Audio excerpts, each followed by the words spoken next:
आज की स्थिति में अगर फिलिस्तीन में कुछ होता है, फिलिस्तीन में कुछ होता है, इजराइल अगर घुस करके ईरान में आज जो हमास के ऊपर जो हमले कर रहा है और अपने आत्मसम्मान का बदला ले रहा है, तो वहां के नागरिकों की पीड़ा हमारे भारत में रहने वाले ये आस्तीन के सांपों के सर पे दर्द होता है।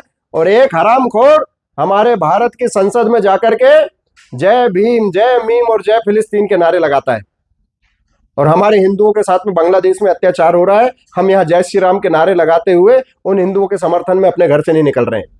खेती कर रहे हैं जी, व्यापार कर रहे हैं, सोना चांदी बेच रहे हैं, किराना दुकान में व्यापारी व्यस्त हैं, अपने अपने काम धंधे पे हम लोगों को फुर्सत नहीं मिल रही है, और वहां हिंदुओं के साथ में इतना नरसंहार हो रहा है, अत्याचार हो रहा है। पेट्रोल पंप छोड़ करके, सराफा की दुकान छोड़ करके, खेती बाड़ी छोड़ करके, अपने बड़े बड़े बैंक अकाउंट बैलेंस छोड़ करके सिर्फ अपनी जान माल और अपनी बहन बेटियों की सुरक्षा को लेकर के समेट करके जो जागरूक हिंदू है वो वहां से भाग करके और बांग्लादेश की बॉर्डर पे और भारत के बॉर्डर पे आकर के खड़ा हुआ है। FIR लिखी नहीं जा रही है बांग्लादेश में हिंदुओं की। अगर किसी हिंदू को चोट हो जा रही है, कैजुअलिटी हो जा रही है, तो उसे डॉक्टर तक नहीं देख रहा है बांग्लादेश में। यह स्थिति हो गई है। सरेआम मां बहन बेटी की इज्जत लूटी जा रही है, कोई एक FIR तक नहीं हो रही है। और ये भारत में पल रहे आस्तीन के सांप सेकुलरिज्म की जो दुहाई देते हैं, पाकिस्तान में मरने वाले के लिए यहां पर नारे लगाते हैं भारत में रह करके, हमास में मरने वालों के लिए यहां पर भारत में रह करके नारे लगाते हैं, उनका एक भी वक्तव्य सामने नहीं आ रहा।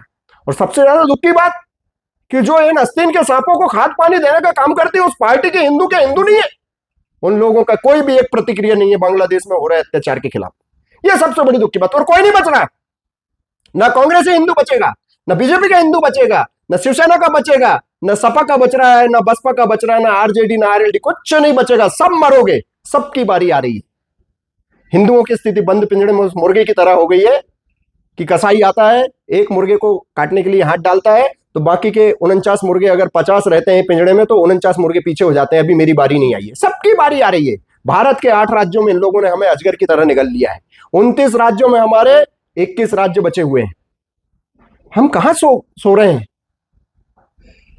कल अभी कार्यक्रम था, कार्यक्रम के लिए आह्वान किया गया, हजारों पोस्टें डली, पर 350 कुर्सी नहीं भर पाई।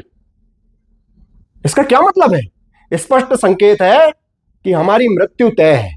हम सोए हुए व्यक्ति को जगा सकते हैं कि भाई उठो, और उठ करके देखो हमारे घर पे सांप घुस गया है या हमें निगलने के लिए अजगर आ गया है।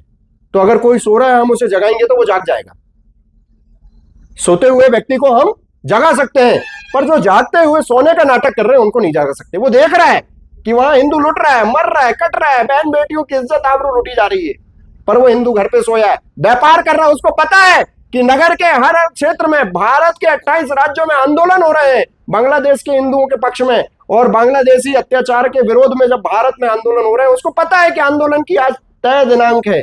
आज 2 बजे वहां पर आंदोलन के लिए सभा रखी गई है। ये प्रशासन को अवगत कराने के लिए हम लोगों ने कार्यक्रम रखा है। उसको पता है, इसके बावजूद भी वो अपना व्यापार कर रहा है, अपनी खेती कर रहा है जी, अपनी दुकान चला रहा है।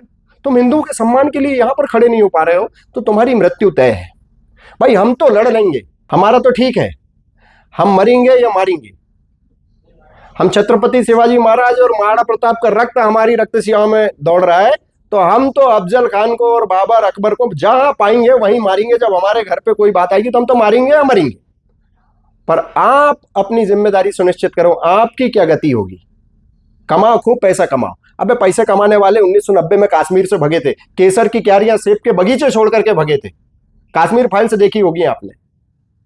ऐसे ही अभी वहां से तुम्हारे जैसे कमाने वाले वहां से अपना घर परिवार व्यापार छोड़ करके बांग्लादेश की बॉर्डर पे आके रुके। सबकी मृत्यु तय है, कोई नहीं बचेगा।